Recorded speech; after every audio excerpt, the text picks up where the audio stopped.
ప్రేక్షకులందరికీ నమస్కారం.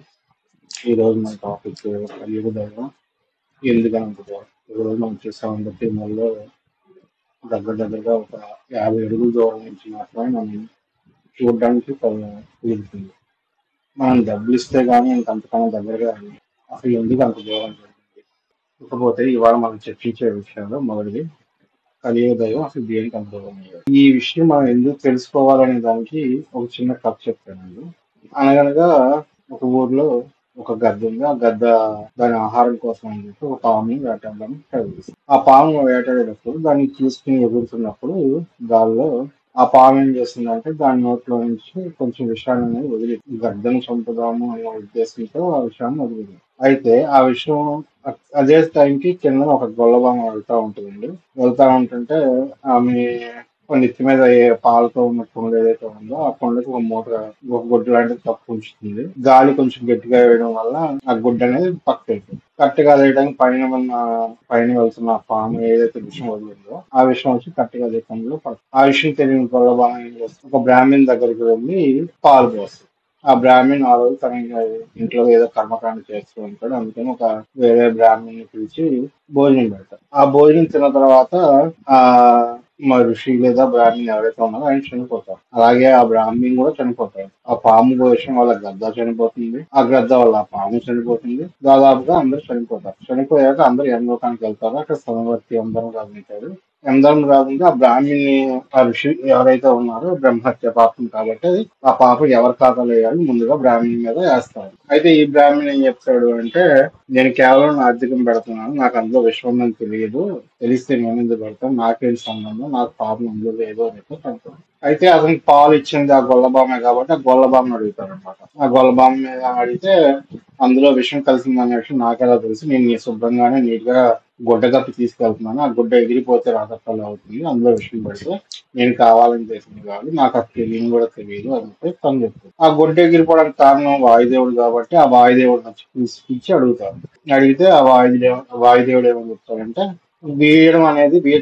గాలి వీయడం అనేది నా స్వభావ లక్షణం అది. నేను ఒకవేళ వీయకపోతే ప్రాణులకు గాలి అందదు, ఖచ్చితంగా నేను వీయాల్సిందే. దాని కారణంగా ఏదో గుడ్డ ఎగిరిపోతే ఆ పాపం నాకెలా తగులుతుంది అని వాయుదేవుడు ప్రశ్నిస్తాడు. అయితే విషయం వదిలింది పాము కాబట్టి పాము మీద వేద్దామా అని పాముని అడిగితే, నన్ను గద్ద చంపుతుంటే గద్దను చంపడానికి నేను వదిలిన విషయం అది, అంతేగాని నేను కొండలకు కావాలని వీయలేదు కదా, సో నాకు అందులో ఒక పాపం అనేది లేదు అని చెప్పి అంటారు. సరే గద్దెని తీసి అడిగితే గద్దేమో నాకు ఆకలి వేస్తుంది, నేను తింటున్నాను, అది నా హక్కు, నాకు ఆకలి వేసినప్పుడు నేను చంపడం అనేది నా హక్కు అని చెప్పి గద్ద చెప్తుంది. ఎవరిది తెలియలేదు కాబట్టి భూలోకంలో ఉన్న మనుషులందరినీ అడిగితే తలా ఒక అభిప్రాయం చెప్తారు. మనుషులందరినీ అడిగినప్పుడు కొంతమంది ఏమో బ్రాహ్మణులు తప్పు అంటారు. ఈ మనుషులందరూ విషయం తెలుసుకోకుండా ఎవరో ఒక పేరు చెప్పేస్తారు. కొంతమంది పెద్దది అంటారు, కొంతమంది పాములు అంటారు, కొంతమంది వాయుదేవుడు అంటారు, కొంతమంది గొల్లబాములు అంటారు, కొంతమంది బ్రాహ్మణులు అంటారు. అప్పుడు యమధర్మరాజు సంవర్తి ఉన్నాడు కదా, ఆయన ఏం చేస్తారంటే, ఈ ఐదుగురిది పాపం కాదు, ఏ విషయం తెలుసుకోకుండా వీళ్ళ ఐదుగురిలో ఎవరో ఒకరిని దూషించిన ఈ జనాలందరిది పాపం కాబట్టి ఈ బ్రహ్మహత్య పాపం తలా కొంచెం సర్దేయండి అందరికీ అని చెప్పి అంటే మనం విషయం తెలుసుకోకుండా పూర్తిగా ఎవరిని నిందించినా సరే ఆ పాపం మనకు కూడా తగులుతుంది అన్న ఉద్దేశంలో చెప్పబడిన కథ ఇది. సో ఇప్పుడు మన కలియుగ దైవం దేనికంత దూరం అన్న ప్రశ్న వచ్చినప్పుడు నాకు ఇక్కడ ముఖ్యంగా 6 కారణాలు కనిపిస్తున్నాయండి. అందులో మొదటిది వైఖాన సాధన శాస్త్రం, రెండోది కాలం, మూడోది ఫిజిక్స్ భౌతిక శాస్త్రం, నాలుగోది పురావస్తు శాఖ ఆర్కియాలజికల్ సర్వే ఆఫ్ ఇండియా, ఐదోది తిరుమల తిరుపతి దేవస్థానం వాళ్ళ మేనేజ్మెంట్, ఆరోది భక్తులు. వీళ్ళు ఏ విధంగా కారణం అయ్యారు ఈ రోజు మనం దూరం పెరగడానికి అనే దానికి ఒకసారి వివరించి చూసుకుంటాం. తెలియాలంటే ఫస్ట్ తిరుపతిలో మనకి ఇప్పుడు ప్రతిదానికి డబ్బులు, ఆర్జీ సేవకు 200 రూపాయలని, లేకపోతే స్పెషల్ దర్శనానికి 300 రూపాయలని, అలాగే ఈ రీసెంట్ గా శ్రీవాణి ట్రస్ట్ అని మొదలు పెట్టారు, దానికైతే 10,000 రూపాయలు డొనేషన్ ఇవ్వాలి. అలా ప్రతిదాని డబ్బులు అడగడానికి కారణం ఏంటి, అసలు ఇప్పటి నుంచి ఇది మొదలైందని చూస్తే కనుక ఈ అలిపిరిలో 17వ శతాబ్దం సుమారుగా ఆ టైంకి గోల్కొండ ముస్లిం పరిపాలిస్తున్నారు. గోల్కొండ రాజులు ముస్లింస్ వాళ్ళు. అతని దగ్గర ఒక కమాండ్ ఉండేవాడు ఆలీ అని. ఆ ఆలీ అనే అతను మన తిరుపతిని ఎలాగైనా సరే ఇన్వేజన్ చేయాలి, నాశనం చేయాలనే ఉద్దేశంతో బయలుదేరతాడు. అప్పుడు దాకా ఇంతకు ముందు గజనీ గాని లేకపోతే తుగ్లక్ గాని వీళ్ళందరూ కూడా నాశనం చేయాలని వెళ్ళారు. శ్రీరంగం లాంటి టెంపుల్స్ ని కూడా నాశనం చేశారు, కానీ ఎవరు తిరుపతి జోలికి రాలేదు. దీనికి మేజర్ కారణం అయితే తిరుపతికి అంత ఆదాయం అప్పట్లో ఉండేది కాదు. రెండోది తిరుపతికి రావడం చాలా కష్టం. కానీ 17వ శతాబ్దంలో తిరుపతికి రావడం కొంచెం సులువైంది. అలాగే గుడి ఆదాయం కూడా చాలా పెరిగింది. సో గుడికి మంచి ఆదాయం వస్తుంది కాబట్టి ఆ గుడిని ఎలాగైనా నాశనం చేయాలి, ఫేమస్ అయింది కాబట్టి నాశనం చేయాలన్న ఉద్దేశంతో కమాండర్ నేమో ఆలీ, కింగ్ నేమో అబ్దుల్లా కుతుబ్ షా. ఈ అబ్దుల్లా కుతుబ్ షా అనే అతను ఆలీ అనే అతను కమాండర్ గా పంపించి మొత్తం గుడిని నాశనం చేయమంటే అతను అలిపిరి దగ్గర మన ప్రజెంట్ ఏదైతే ఉందో అలిపిరి అక్కడికి వస్తాడు. అక్కడికి రాగానే అక్కడికి వచ్చిన జనాలందరూ గుమ్ముగూడి ఈ దారి గుండా వెళ్తే కనుక అక్కడ వరాహస్వామి దేవాలయం ముందు వస్తుంది. వరాహస్వామి దేవాలయాన్ని దాటి మాత్రమే మీరు ముందు తిరుమలకి వెళ్ళగలరు అని చెప్పి చెప్తారు. ముస్లిమ్స్ కి వరాహస్వామి అంటే అందరికీ తెలిసిన విషయమే. దాంతో ఏం చేస్తారు అంటే అక్కడి నుంచి కాకుండా వేరే దారి కోసం అని చెప్పి ప్రయత్నిస్తారు అనమాట. అలా వేరే దారి కోసం వెతుక్కుంటున్నప్పుడు అక్కడి నుంచి వెనక్కి వెళ్ళిపోతారు. అందుకని ఇప్పటికీ దాన్ని అలిపిరి అని పిలుస్తారు. ఆలీపిరి అంటే ఆలీ వచ్చి వెనక్కి వెళ్ళిపోయిన ప్లేస్ కాబట్టి అలిపిరి అని పిలుస్తారు ఈ రోజుకి దాన్ని. సో అక్కడి నుంచి వెళ్ళిపోయిన ఈ ఆలీ అనే కమాండర్ శ్రీవారి మెట్టు రెండో పక్క ఉంది, శ్రీనివాస మంగాపురం బయట నుంచి మెట్లు ఉన్నాయి కదండి, ఆ వైపుకి వస్తాడు. అక్కడికి రావడానికి సుమారుగా ఒక 2 రోజుల సమయం అయితే పట్టుద్ది. ఈ 2 రోజుల సమయంలో అతను అక్కడికి వచ్చేటప్పటికి తిరుమలలో ఉన్న అర్చకులు ఎవరైతే ఉన్నారో వాళ్ళందరూ విషయాన్ని తెలుసుకుంటారు. ఇలా దాడికి వస్తున్నాడు అనే విషయాన్ని తెలుసుకుంటాడు. దాడికి వస్తున్నారు అనే విషయాన్ని తెలుసుకుని వెంటనే వాళ్ళు కూడా ఆ శ్రీవారి మెట్టు దగ్గరికి వెళ్ళి ఆలీతో ఒక డీల్ కుదుర్చుకోవడానికి ట్రై చేస్తారనమాట. వాళ్ళు ఏ కథలు చెప్పారు, ఎలా ఒప్పించారు అన్న విషయం పక్కన పెడితే ఇక్కడైతే మొత్తానికి 2 లక్షల మోహర్లని జిజియా పన్ను కింద కడతానని ఒప్పుకుంటేనే ఆలీ వెనక్కి వెళ్ళిపోతాడు, ఇంకా దండయాత్ర చేయకుండా. ఇంకా తిరుమల మీద దాడి చేయకుండా ఇంకా వెనక్కి వెళ్ళిపోతాడు. సో అప్పటి నుంచి ఈ ముస్లిం రాజులు ఎవరైతే ఉన్నారో వాళ్ళకి తిరుమల దేవస్థానం ప్రతి సంవత్సరం 2 లక్షల మోహర్లు అనేది జిజియా పన్నుగా కట్టాలి. ఆ తర్వాత వచ్చిన బ్రిటిషర్స్ కూడా అదే విధంగా టెంపుల్ నుంచి డబ్బులు తీసుకున్నారు. మన తిరుమల దేవస్థానం నుంచి డబ్బులు తీసుకుంటున్నారు. అయితే అంత డబ్బులు తిరుపతి దేవస్థానం దగ్గర ఎక్కడి అప్పట్లో, ఇప్పుడంటే 2 లక్షలు పెద్ద అమౌంట్ కాకపోవచ్చు కానీ అప్పట్లో ఎక్కువే. ఈవెన్ 2023లో తిరుపతి దేవస్థానం 600 కోట్ల కానీ పైన ట్యాక్స్ అనేది పే చేసింది గవర్నమెంట్. అప్పటి నుంచి ఇప్పటికీ మన తిరుపతి దేవస్థానం దగ్గర నుంచి పన్ను అయితే ట్యాక్స్ అయితే తీసుకుంటున్నారు. మరి ఆ రోజు జిజియా కింద మొదలైన ట్యాక్స్, జిజియా అంటే ముస్లిం రాజులు ఎవరైతే ఉన్నారో వాళ్ళు మిగతా వాళ్ళ దగ్గర నుంచి తీసుకునే ట్యాక్స్. అప్పుడు జిజియా ట్యాక్స్ అన్నారు, ఇప్పుడు వేరే పేరు పెట్టారు. అదే జిజియా ట్యాక్స్ అప్పటి నుంచి తిరుపతి దేవస్థానం కడుతూనే ఉంది. ఎవరైతే పరిపాలిస్తున్నారో వాళ్ళందరికీ కడుతూనే ఉంది. సో ఇంత డబ్బు కావాలి అంటే ఎక్కడి నుంచి వస్తుంది? అప్పుడు మొదటిసారిగా ఆర్థిక సేవలకి, తరణీలాలకి డబ్బులు తీసుకోవడం మొదలు పెట్టారు. లడ్డు అమ్మకాలు చేసి లడ్డు అమ్మకాల మీద డబ్బులు తీసుకోవడం, అలాగే తర్వాత గదులు అద్దెకి ఇవ్వడం, దాని తర్వాత ప్రత్యేక ప్రవేశ దర్శనాలు అని చెప్పి ప్రవేశపెట్టడం, వీటి ద్వారా ఆ డబ్బులు అనేది తిరుపతి దేవస్థానం సమకూర్చుకుంది. ఇంకో విషయం ఏంటంటే 1900లో బ్రిటిషర్స్ పరిపాలించేటప్పుడు పక్కనే ఉన్న వరాహస్వామి టెంపుల్ ని పట్టించుకోలేదు, దానికి ఆదాయం లేదు కాబట్టి. ఓన్లీ తిరుపతి దేవస్థానం మీద కాన్సన్ట్రేషన్ పెట్టేవాళ్ళు. దానివల్ల ఏమంటే కొన్నాళ్ళకి వరాహస్వామి టెంపుల్ శిథిలావస్థకి చేరిపోయింది. దాన్ని మళ్ళీ తిరుపతి దేవస్థానం వాళ్ళు సొంత డబ్బులు పెట్టి మళ్ళీ పునర్నిర్మించారు. తర్వాత సంప్రోక్షణ కూడా చేశారు. ఒక 40 years బ్యాక్ ఏమో సంప్రోక్షణ చేశారు. మరి వీటన్నిటి డబ్బులు ఎక్కడి నుంచి వస్తాయి అంటే ఇప్పుడు తిరుపతి దేవస్థానం ఎంచుకున్న మార్గం, 17వ సెంచరీలో ఎంచుకున్న మార్గం ఏంటంటే ఈ ఆర్థిక సేవలు, తాళనీలాలు, లడ్డుల అమ్మకాల మీద ఎంతో కొంత తీసుకోవాలి అన్న ఉద్దేశంతో అప్పటి నుంచి ఆగమ శాస్త్రం ఒప్పుకుంటుంది. ఆగమ శాస్త్రంలో తీసుకోవడం తప్పు కాదు, ఆర్థిక సేవల డబ్బులు ఆ పద్ధతి ప్రకారం తీసుకుంటున్నారు అప్పటి నుంచి. సో ఇప్పుడు తిరుపతి దేవస్థానం యొక్క బాడీ చూసామంటే కనుక మన పైనుంచి ఇలా కనిపిస్తుంది. ఇది ఎందుకు ఇప్పుడు చూపిస్తున్నానంటే ఇది లేఅవుట్ మనకి అర్థం అయితే అసలు అక్కడ ఉన్న ప్రాబ్లమ్స్ ఏంటి అనే విషయం మనకు క్లియర్ గా అర్థం అవుతుంది. ఇది తిరుపతి దేవస్థానం ఆలయం మొత్తం ఓవరాల్ గా చెప్తున్నాను. ఇది ఇక్కడ మనకి గర్భాలయం ఉంటుంది. గర్భాలయం తర్వాత ఆ గుమ్మాన్ని కులశేఖర పడి అని పిలుస్తారు. కులశేఖర పడికి ఆనుకుని ఉన్నది శయన మండపం. రోజు స్వామివారిని నైట్ టైం నిద్రపోబెట్టేది అక్కడే. దాని తర్వాత పక్కనే ఉంది రాముల వారి మేడ. ఈ రాముల వారి మేడ అనేది రీసెంట్ ఎడిషన్ అండి, ఇంత ముందు అయితే లేదు అక్కడ. ఇది గర్భాలయం ముందు ప్రాంగణం ఇంతవరకే ఉండేది. దీని తర్వాత అటాచ్ చేసాం, అంటే ఇటుపక్క మండపాన్ని అటుపక్క మండపాన్ని కలిపి కట్టిన గోడలు. ఈ రాముల వారి మేడ పక్కనే స్నపన మండపం అని ఉంటుంది. దాని పక్కన బంగారు వాకిలి పక్కన మనం ఇప్పుడైతే ఎక్కడ దర్శనం చేసుకుంటున్నాం ఆ పాయింట్ గంటా మండపం. ఇది మన తిరుపతి లేఅవుట్ 1990 ఎలా ఉండేది. అయితే ఇక్కడ మీరు బంగారు వాకిలి దగ్గర చూసారంటే చాలా సన్నని దారి ఉండేదండి, సన్నని దారి ఉంటుంది. సో తిరుపతికి వచ్చే భక్తులు ఏ విధంగా వస్తున్నారు అంటే 1960లో రోజుకి సగటున ఒక 5,500 మంది అలా వచ్చేవాళ్ళు. 70కి వచ్చేసరికి ఆ నెంబర్ డబుల్ అయిపోయింది, 10,000 మంది రావడం మొదలు పెట్టారు రోజుకి. 80కి వచ్చేసరికి 20,000 మంది, 90కి వచ్చేసరికి 30,000 మంది, 98లోకి వచ్చేసరికి 35,000 మంది వచ్చారు ఒక రోజులో. రోజుకు సగటు అది. ఇంకా ఎక్కువ మంది కూడా వస్తారు, తక్కువ మంది కూడా వస్తారు. అప్పుడు అప్పటికి దర్శనాలు ఎలా చేయించేవాళ్ళు అంటే, ఇప్పుడు ఈ బొమ్మ ఉంది కదా, ఇప్పుడు ఈ మ్యాప్ ఉంది కదా, దీని ప్రకారం అప్పటికి దర్శనం ఎలా జరిగేదంటే, మామూలుగా ఈ గంటా మండపంలోకి ఎంటర్ అవుతారు. ఈ పాయింట్ గంటా మండపంలోకి ఎంటర్ అయ్యి ఇక్కడి నుంచి ఈ రాముల వారి మేడ వరకు వచ్చి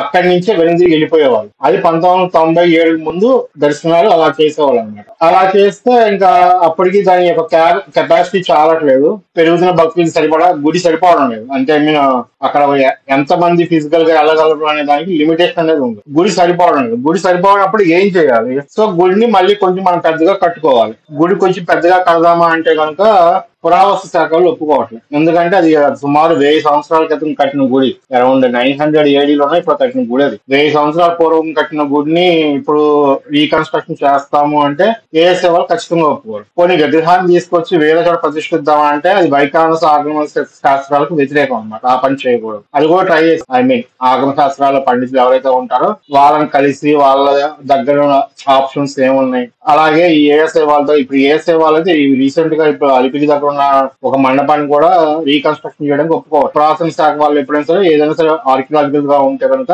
ఖచ్చితంగా దాన్ని కాపాడాలని వాళ్ళు చూస్తారు. సో ప్రస్తుతం ఇప్పుడు ఏ ఆలయం అయితే ఉందో అందులో ఎలాంటి మార్పులకు గానీ చేర్పులకు గానీ ఈ పురావస్తు శాఖ ఒప్పుకోదు. కొన్నిసార్లు ఆగమ శాస్త్రాలు ఒప్పుకున్నా కొన్నిసార్లు అవి కూడా ఒప్పుకోలేదు. ఇంకా చేసేది ఏం లేక 1997 నవంబర్ లో తిరుపతి దేవస్థానం వాళ్ళు Indian institute of management Ahmedabad IIM అని చెప్పి అంటారండి, దాంట్లో ఒక డిపార్ట్మెంట్ ని కాంటాక్ట్ అయ్యారు. IIM వాళ్ళని కాంటాక్ట్ అయ్యారు.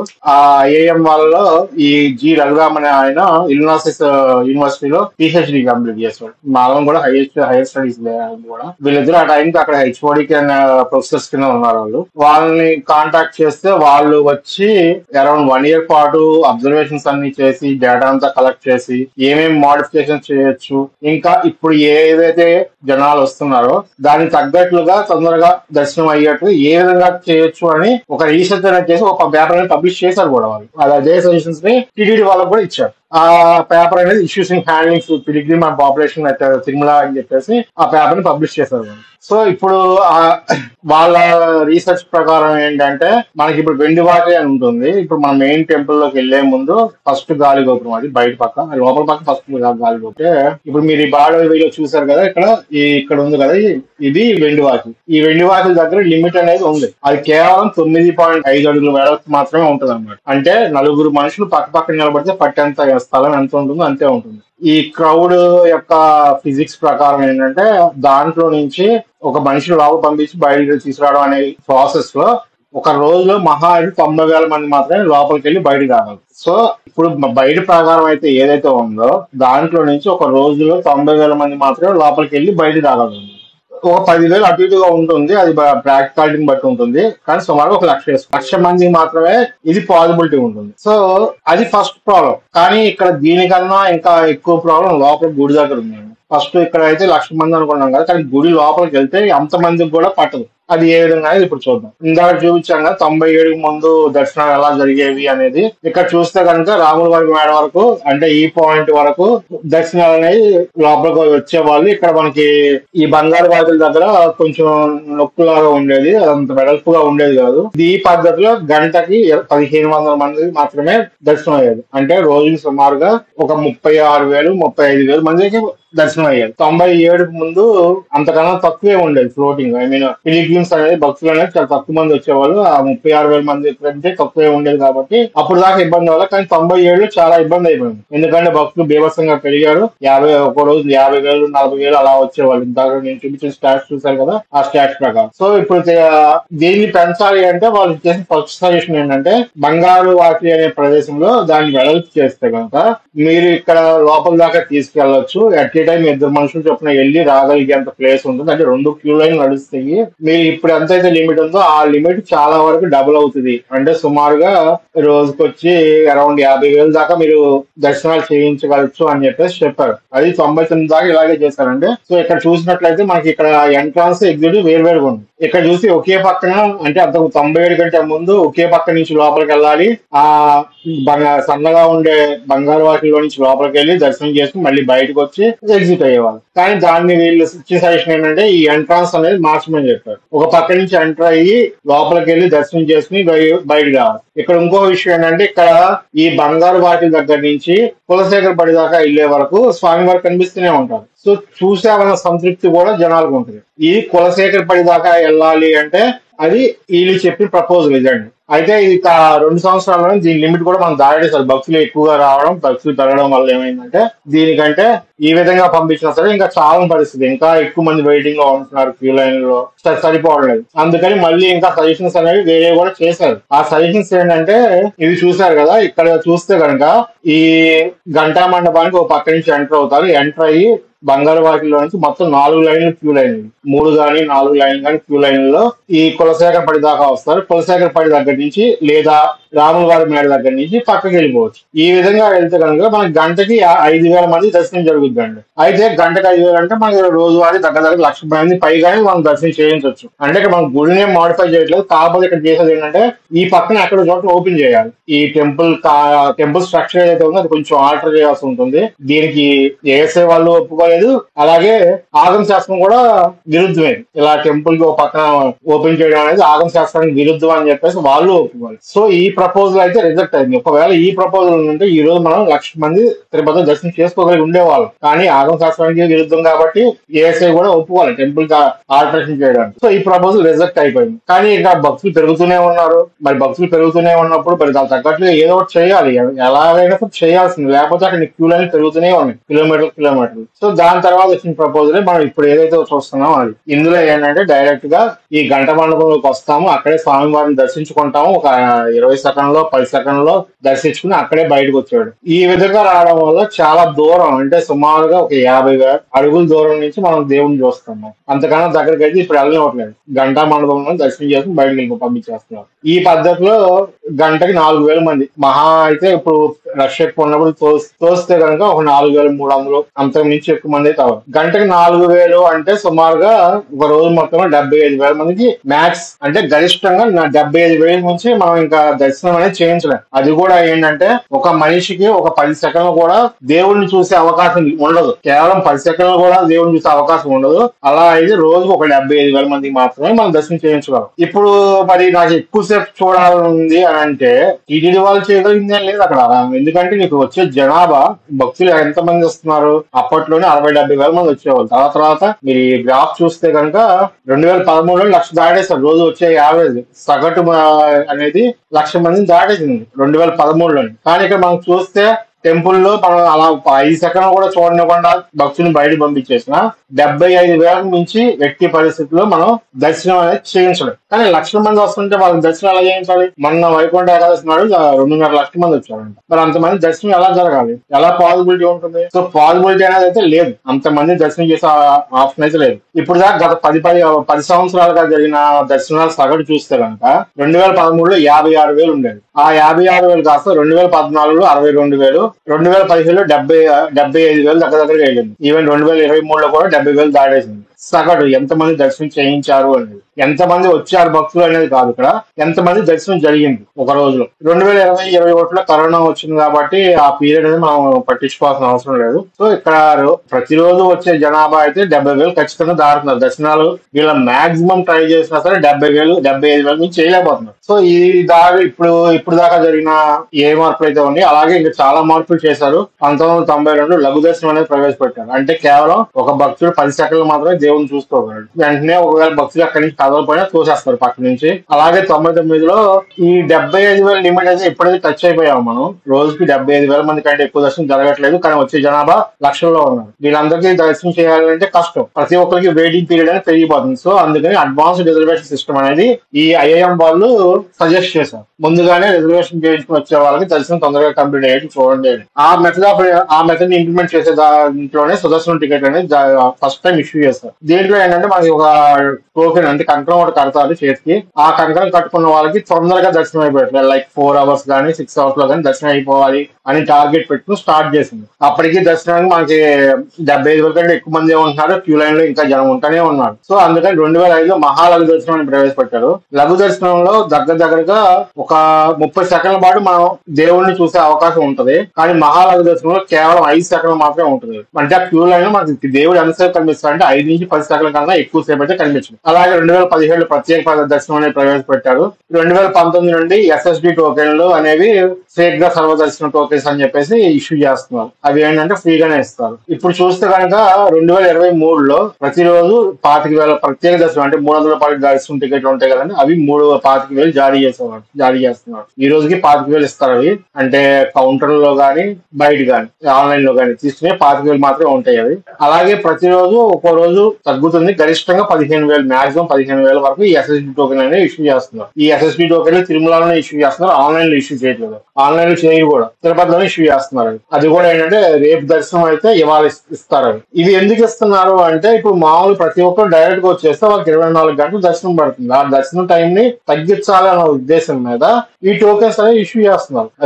300 రూపాయలు అవ్వచ్చు, లేదా ఫ్రీ అవ్వచ్చు, SSD కానీ లేకపోతే స్పెషల్ ఎంట్రీ కానీ. మీ దర్శనం టైం తగ్గించాలి అన్న ఉద్దేశం. ఇప్పుడు మెట్లెక్కే వాళ్ళకి కూడా దర్శనం టైం తగ్గించాలని వాళ్ళకి కూడా టోకెన్లు ఇస్తున్నారు. దగ్గర దగ్గర ఈ రోజు 10,000 దాకా ఇస్తున్నట్టున్నారు. మనకి టెంపుల్ కెపాసిటీ 75,000, కానీ ఇక్కడ ఆల్రెడీ వీళ్ళు ఇష్యూ చేస్తున్న టోకెన్స్ దగ్గరగా ఇది 25,000, అది 15,000, 40,000. 40 టెంపుల్ మెట్ల ద్వారా వెళ్లే వాళ్ళు 10,000, 50,000 మంది ఈ టోకెన్లు ఆన్లైన్ లో ఇష్యూ చేస్తున్నారు. కానీ తిరుపతికి వచ్చే దర్శన భక్తుల్లో దగ్గర 60% మంది ఏ టోకెన్ తీసుకోకుండా డైరెక్ట్ గా ఇప్పటికీ వస్తున్నారు. ఇప్పుడు టెంపుల్ కెపాసిటీ 75,000 అయినప్పుడు ఆల్రెడీ వీళ్ళు 50,000 ఫ్రీగా ఆన్లైన్ లో ఇచ్చేస్తున్నారు. ముందే అడ్వాన్స్ గా ఇచ్చేస్తున్నారు 50,000. ఇంకా 25,000 మందికి మాత్రం దర్శనం చేయించగలరు ఫ్రీ దర్శనంలో. కానీ దగ్గరగా ఈ రోజుకి వచ్చే జనాలు 40,000-50,000 మంది ఎలాంటి టోకెన్స్ తీసుకోకుండా డైరెక్ట్ గా వచ్చి క్యూలోనే నిలబడిపోతారు. ఇంకా 75,000 మంది కంటే ఈ దర్శనం కెపాసిటీని పెంచడానికి అయితే ఇంకా వేరే ఛాన్స్ లేదు. ఇంకా IIM వాళ్ళు కూడా చేతులు ఎత్తేసారు. ఇంకా టెంపుల్ రీకన్స్ట్రక్షన్ చేసుకోవాలి, లేదా మోడిఫికేషన్ చేయాలి. అవి రెండు కుదరవు. సో ఇంకా చేయగలిగింది కూడా ఏం లేదు. 75,000 కింద క్యాప్ అయిపోయింది ఇంకా మనకి మాక్సిమం లిమిట్. ఇంకా కనీసం అట్లీస్ట్ మనకు దర్శనం జరిగేది కొంచెం ప్లెజర్ గా ఉండాలి. కాబట్టి 2023లో పరకామణి ఈ టెంపుల్ అంతరాలయం లోపల ఉన్న కొన్ని అంతకుముందు మామూలుగా డబ్బులు లెక్క పెట్టేవాళ్ళు అక్కడే పరకామణి అని. అలాగే ఇంకో కొన్ని ర్యాక్స్ అనేవి ఉండేవి, అవన్నీ తీసేసి బయటికి పంపించారు. టెంపుల్ బయటికి మార్చారు వాటిని. సో ఇప్పుడైతే మన లోపలికి వెళ్ళి కాసేపు కూర్చోవడానికి అయితే ఉండేది. ఇంతకుముందు అది కూడా ఉండేది కాదు కూర్చోవడానికి. ఇప్పుడు కొంచెం కూర్చోవడానికి బాగుంది అక్కడ లోపలికి వెళ్ళిన తర్వాత. సో ఇన్ని మార్పులు చేశారు.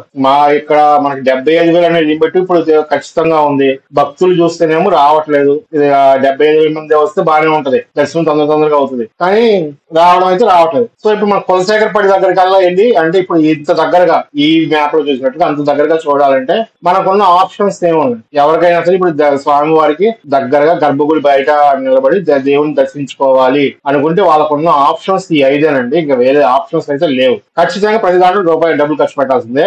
కాకపోతే ఒక్కోదానికి ఒక్కొక్కటి. ఫస్ట్ VIP బ్రేక్ దర్శనం. మీకు హైయర్ అఫీషియల్స్ యొక్క రికమెండేషన్స్ లెటర్స్ ఉంటే కనుక ఖచ్చితంగా బ్రేక్ దర్శనం అనేది ఇస్తున్నారు. Level 1, Level 2, Level 3 అని చెప్పి ఉన్నాయి. వాటిలో కూడా వాళ్ళందరినీ దగ్గరగా తీసుకెళ్తున్నారు. గర్భగుడి దగ్గర తీసుకెళ్లి ఆ కులశేఖర్ బయట ఈ సైన్ మండపం దగ్గర నుంచి దర్శనం అయితే కల్పిస్తున్నారు వాళ్ళకి. అది కాకుండా ఇప్పుడు ఈ మధ్య రీసెంట్ గా ఒక 2 years అయింది అనుకుంటే శ్రీవాణి ట్రస్ట్ అని చెప్పి స్టార్ట్ చేశారు. ఆ ట్రస్ట్ లో డొనేషన్స్ ఇస్తే వాళ్ళకి గర్భగుడి దాకా తీసుకెళ్లి కొంచెం బాగా దర్శనం అనేది జరుగుతుంది. దీంట్లో వచ్చిన డబ్బుని మిగతా టెంపుల్స్ కన్స్ట్రక్షన్ చేయడానికి వాడతామని చెప్పేసి అన్నారు. వేరే టెంపుల్స్ దత్తత తీసుకున్నా లేకపోతే రీకన్స్ట్రక్షన్ చేయాలన్నా వాటన్నిటికీ ఈ డబ్బు వాడతామన్నారు. నాకు ఈ డబ్బు ద్వారా కట్టిన ఒకే ఒక టెంపుల్ తెలుసండి, ఋషికొండలోని తిరుపతి దేవస్థానం వాళ్ళ వెంకటేశ్వర స్వామి గుడి. అలాగే మూడోది ఇప్పుడు ఈ 2 పేటల్లో మనకి దగ్గరగా ఎక్కువ ఖర్చు అయితే అవుతుంది. మనకి VIP బ్రేక్ దర్శనం కావాలి అంటే రికమెండేషన్ లెటర్ కావాలి. ఆ రికమెండేషన్ లెటర్ అంత ఈజీగా వచ్చేదైతే కాదు. రెండోది ఒకవేళ VIP బ్రేక్ దర్శనం లెటర్ తెచ్చినా దర్శనానికి 500 రూపాయలు టికెట్ మనిషికి. ఆ 500 అనేది కట్టాలి. శ్రీవాణి ట్రస్ట్ లో 10,000 రూపాయలు డొనేషన్ ఇచ్చినా మళ్ళీ ఇంకో 500 రూపాయలు టికెట్ తీసుకోవాలి. అలా కాకుండా ఈ ఆర్జిత సేవలు అనేవి ఉన్నాయండి. అంటే ఇప్పుడు ఉదయాన్నే సుప్రభాతం గానీ లేకపోతే అర్చన గానీ వీటిని ఆర్జిత సేవ అంటారు. ఈ ఆర్జిత సేవల్లో దేవుని దగ్గరగా వెళ్ళి చూస్తున్న అవకాశం ఉంది. కానీ ఈ టికెట్స్ చాలా రేర్. ఇవి సుమారుగా నెలకు ఒక 25,000 టికెట్లు ఉంటాయి. ఇవి అందులో 3%, ఐ మీన్ 1/3 వచ్చేసి ఎగ్జిక్యూటివ్ ఆఫీస్ దగ్గర ఉంటాయి. ఇంకొక 1/3 CR కూడా ఏ రోజు కాదు. అంటే రేపు ఆర్జిత సేవలకి ఈ రోజు సాయంత్రం 5 గంటలకు లక్కీ డిప్ చేస్తారు. ఇంకో 1/3 ఆన్లైన్ లో లక్కీ డిప్ కింద ఇష్యూ చేస్తున్నారు. అయితే ఇక్కడ ఈజియెస్ట్ వే ఏంటంటే ఎగ్జిక్యూటివ్ ఆఫీసర్ దగ్గరికి వెళ్ళి ఆర్జిత సేవ టికెట్ తీసుకోవడం. దానికి రికమెండేషన్ లెటర్ ఏదో ఒకటి ఇవ్వాలి. ఇస్తే మనకి నెక్స్ట్ డే కి ఆయన ఇష్యూ చేస్తారు. అలా కాదు అనుకుంటే ఇప్పుడు మీరు ఆల్రెడీ దర్శనానికి వెళ్ళారనుకోండి, సిఆర్ ఆఫీస్ దగ్గరికి వెళ్తే ఈవినింగ్ 5 లోపు అక్కడ డిస్ప్లేలో పెట్టి చూపిస్తారు మీకు ఏ ఆర్జీ సేవలు ఎన్ని ఎంత కోటా మిగిలి ఉంది అనేది. ఆ కోటాకి మీరు అందులో లక్కీ డీప్ వేసుకుంటే మీకు అందులో లక్కీ డీప్ లో వస్తే మీరు నెక్స్ట్ డే మార్నింగ్ ఆ టైంకి వెళ్ళి దర్శనం చేసుకోవచ్చు. చాలా దగ్గరగా వెళ్తాం. ఇంకా లాస్ట్ అండ్ ఫైనల్ ఆర్జీ సేవల కోసం లక్కీ డీప్ ఆన్లైన్ లో జరుగుతుంది. ప్రతి నెల 18వ తారీఖు నుంచి 20వ తారీఖు వరకు ఆన్లైన్ లో లక్కీ డీప్ ఆప్షన్ ఇస్తారు. అందులో మన పేరు ఎంటర్ చేసుకోవాలి.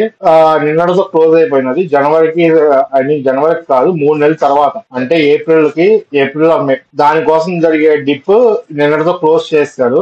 దగ్గరగా 8,000 టికెట్లు ఉన్నాయి. 8,000 టికెట్లకు గాను 2 లక్షల మంది అప్లై చేస్తున్నారు. 2,40,000 మంది అప్లై చేసుకున్నారు. సో అందులో ఎవరో ఒకరు తగులుతుంది. సో ఇప్పుడు కలియుగ దైవం దూరం అవడానికి కారణం ఏంటి? ఆగమ శాస్త్రమా, లేకపోతే కాలమా, ఫిజిక్సా, లేకపోతే పురావస్తు శాఖ వల్ల, తిరుపతి దేవస్థానం వల్ల, లేకపోతే భక్తుల వీళ్ళ ఈ పేర్లు ఎందుకు చెప్పాను వరుసగా ఒక్కొక్కటి చెప్తానండి. ఇప్పుడు టెంపుల్ రీకన్స్ట్రక్షన్ చేయాల్సి వచ్చినా లేకపోతే మాడిఫికేషన్ చేయాల్సి వచ్చినా ఖచ్చితంగా ఆగమ శాస్త్రాన్ని ఫాలో అయ్యే చేయాలి అట్లా. కానీ ఇప్పుడు పెరుగుతున్న భక్తులకు తగ్గట్లుగా ఏం చేయాలి అన్న దానికి వాళ్ళ దగ్గర ప్రస్తుతానికి ఉన్న సొల్యూషన్ వల్ల రీకన్స్ట్రక్షన్ వేరే గుడి కట్టడమే. వేరే గుడి కూడా అక్కడ ఉన్న గుడిని తీసి కట్టాల్సిన తప్ప ఈ విగ్రహాన్ని వేరే చోట కట్టడానికి వీల్లేదు. మరి అక్కడ ఉన్న గుడిని తీయడానికి పురావస్తు శాఖలు అయితే ఒప్పుకోరు. వాళ్ళని బ్లేమ్ చేయాలి. అలాగే ఇప్పుడు రోజుకి 24 గంటలే ఉన్నాయి మనకి. ఆ 24 గంటల్లో కూడా కొంతసేపు విశ్రాంతి అనేది ఇవ్వాలి. కాలం అనేది లిమిటెడ్ అనమాట, చాలా లిమిటెడ్. మనకు కావాల్సినంత టైం అయితే అక్కడ లేదు. సో ఇక్కడ టైం కూడా మనం బ్లేమ్ చేయాలి. ఇక భౌతిక శాస్త్రం ఫిజిక్స్ ఎందుకు బ్లేమ్ చేయాలి అంటే మనకు ఒక సొల్యూషన్ అనేది చూపించలేకపోతుంది. ఈ రోజు ఈ 75,000 అనేది లిమిట్ పెట్టింది. కానీ భక్తులు చూస్తే ఏటా పెరుగుతూనే ఉన్నారు. మరి వచ్చే వాళ్ళకి తగ్గట్లుగా ఏమైనా సొల్యూషన్ ఫిజిక్స్ దగ్గర ఉందంటే ఫిజిక్స్ దగ్గర కూడా సొల్యూషన్ లేదు. మీరు 75,000 మేనేజ్ చేసుకోవాలి ఏం చేస్తున్నా సరే. ఇన్ని కష్టాల మధ్యన ఉన్నప్పుడు తిరుపతి దేవస్థానం వాళ్ళు కొంచెం భక్తులకు అర్థమయ్యేట్టు చెప్పి కొంచెం నీట్ గా ప్రాసెస్ ని క్యూని మెయింటైన్ చేయాల్సిందల్లా పోయి చాలా నెగ్లిజెన్స్ తో అసలు దర్శనం అంటేనే చిరాకు పుట్టేట్టుగా తయారు చేస్తున్నారు ఈ టీడీడీ వాళ్ళు. అండ్ లాస్ట్ లో భక్తులు 75,000 మందికి అవకాశం ఉన్నప్పుడు కొంచెం ముందే అడ్వాన్స్ బుక్ చేసుకుని వెళ్ళడానికి ప్రయత్నించాలి. కానీ ఈ రోజుకి కూడా వచ్చే భక్తుల్లో 60% మంది ఎలాంటి టికెట్లు ఎలాంటి ప్లాన్ లేకుండా డైరెక్ట్ గా వచ్చేస్తున్నారు. ఇప్పుడు ఆ వచ్చిన వాళ్ళని అయితే మనం వెనక్కి పంపించలేం. ఖచ్చితంగా దర్శనం అనేది కలిసి చేయించాల్సిందే. ఇప్పుడు మీరే ఫర్ ఎగ్జాంపుల్ డైరెక్ట్ గా ఏదో అవసరం ఉండో లేకపోతే మీ మొక్కు తీర్చుకోవడానికో దేవుని దర్శించుకోవడానికో తిరుపతికి వెళ్ళారు. మీ దగ్గర మీరు ముందే ప్లాన్ చేసుకోలేదు కాబట్టి మీకు దర్శనం ఏమో వెనక్కి వెళ్ళిపోమంటే వెళ్ళలేరు. మీరు ఖచ్చితంగా లైన్ లో వెయిట్ చేస్తారంటే వెయిట్ చేయాల్సింది. 24 గంటలు కానీ 16 గంటలు, ఒక్కోసారి 48 గంటలు కూడా. మనం చెప్పలేం ఆ టైం ఎంతసేపు పడుతుంది అనేది. అదే ముందు ప్లాన్ చేసుకుంటే 8 గంటలు బయటకు వచ్చేట్టుగా తిరుపతి దేవస్థానం వాళ్ళు చూస్తున్నారు. సో ఇక్కడ ఉన్న 6 ఒక విధంగా ఈ రోజు దూరం అవడానికి కారణం ఏంటండి? అది నా కంక్లూజన్. ఓకే అండి, ప్రెజెంటేషన్ మీకు నచ్చితే కనుక ఒక లైక్ చేసుకుని అందరికి షేర్ చేయండి. జై హింద్, జై భారత్, జై శ్రీరామ్.